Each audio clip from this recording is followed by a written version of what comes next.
Welcome back to Pre-Algebra. We are talking about Pre-Algebra Chapter 2.1, Properties and Operations. So, I think what makes math hard is not the math. I think it's the English. I think it's the words. And one of the problems is things don't necessarily sound what they are. So when they make me Queen of Math, I'm not sure how I'm going to get this position, but I'm campaigning for it. We're going to change some names, and some of these aren't bad, but some are terrible. All right, so the first one is called the identity property of addition, and what it means is, what do you do to 3 to get 3 back again with addition? Well, you add 0. 0 plus anything is that thing. So what's 0 plus 10? 10. What's 0 plus a billion? A billion. So identity, I guess, means you're getting it back again. So what's the identity property of multiplication? You multiply times 1. Anything times 1 is itself. 3 times 1 is 3. A billion times 1 is a billion. 4/10 times 1 is 4/10. The next one is called the commutative property of addition. And what it really is in addition, the order doesn't matter. Why don't we call it that? That'd make more sense, wouldn't it? 3 plus 2 is 5, and 2 plus 3 is 5. Doesn't matter which way you write it, the order doesn't matter. They're both equal to 5. Same thing with multiplication, so it's called the commutative property of multiplication. 3 times 4 is 12, 4 times 3 is 12. The order doesn't matter in multiplication. Okay, the next one is called the associative property of addition. This one kind of makes sense because you can associate things with parentheses. But once again, this is just more of the order doesn't matter property. Okay, so here I've got 1 plus 2 plus 3. It doesn't matter if I do 1 plus 2 first and say that's 3 and 3 plus 3 is 9. 3 plus 3 is 6. I'm thinking about the next thing I'm wanting to do and not what I'm actually doing.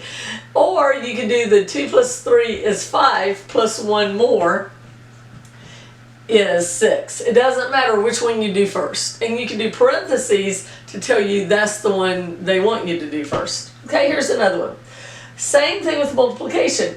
It doesn't matter what order we multiply these in, we get the same answer. 2 times 4 times 6. 2 times 4 is 8. 6 times 8 is 48. Or we could do it this way. 4 times 6 is 24 times 2 is 48. So all of this is the order doesn't matter property. And that is how you get out what you started with property.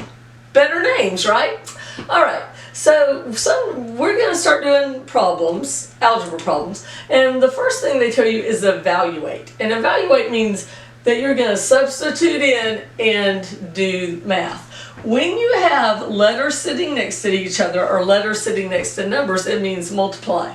So I want you to list your knowns and unknowns, write your formula, and then substitute it in. So we have 4 times x is negative 7 times 25. Now, remember the order doesn't matter property, and it's actually easier to do 4 times 25 first because we like money and we're used to counting quarters. 25, 50, 75, $1. So 4 times 25 is 100, and then 100 times negative 7 is negative 700. So that's where the order doesn't matter property comes in handy. Here's another problem. We have a CD, we're going to buy a CD player for 48, batteries for 25, a CD case for 12. What's the total? Whenever you have a word problem, I want you to get rid of all the words, just list your knowns and unknowns, and we can actually just do this one old school by adding them up.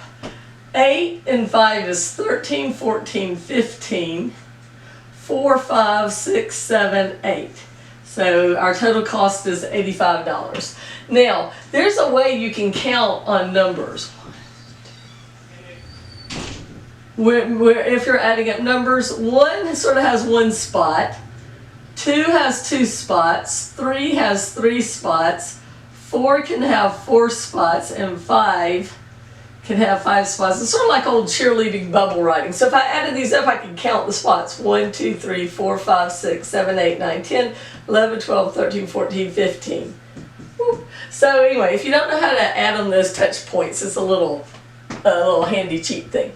All right, so here's a problem of addition, and we're adding x's and 3's. Now, in algebra, you're not allowed to add things unless they have the same numbers, the same letters with the same exponents. So this can't get added to anything because they don't have x's.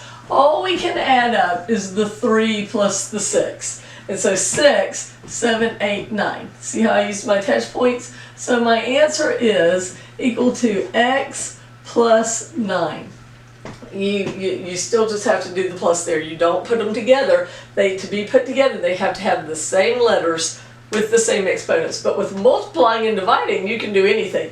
So I can do this. 4 times 8y is equal to 32y. You just multiply the numbers and put the letter there.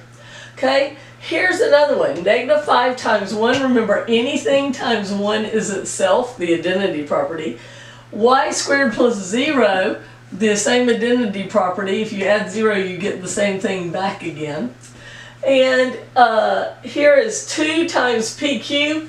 Well, we just multiply it out. It's 2PQ. Because multiply is just numbers sitting next to letters. All right. Here is a unit conversion problem, and this is really important. You're going to use it a lot when you get to chemistry in something called stoichiometry. That's fun to say. So here's our problem. You have a length that is 2,711 yards, and we want to know how many feet it is. So what you do is you write down, by tradition written in cursive, you write down what you start with, what you know. 2,711 yards. You write the same unit that you know in the denominator, and then the unit you want to change to in the numerator, and then you write the relationship. 3 feet is 1 yard. That's called a conversion factor. Any number on top in the numerator, you multiply. Anything on bottom, you divide. So we're going to do 2,711 times 3 divided by 1. Now, if it's divided by 1, it's itself, so you don't really have to do that, but you can do it. And the answer ends up being, you would do it on your calculator, 8,133 feet. And how we know it right is we get to mark out the yards because we have 1 in the numerator and 1 in the denominator. And if you have the same thing in the numerator and the denominator, you get to mark it out in math, which I like. There's something very fun and satisfying about marking out math. It's like popping bubble wrap. It's fun. It just is. All right, so that is section 2.1. Math is fun. Come back and we'll learn some more.